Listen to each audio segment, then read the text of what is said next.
If you're a project manager who wants smoother runs and fewer headaches, you need to know how Agile and Waterfall really stack up. Here's the scoop. Imagine building a house.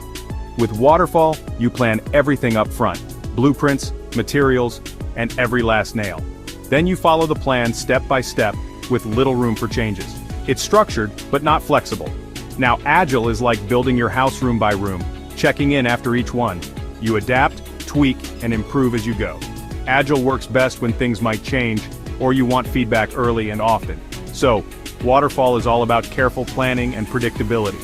Agile is about flexibility and teamwork. Which wins? That depends on your project. Now you know the difference in under a minute.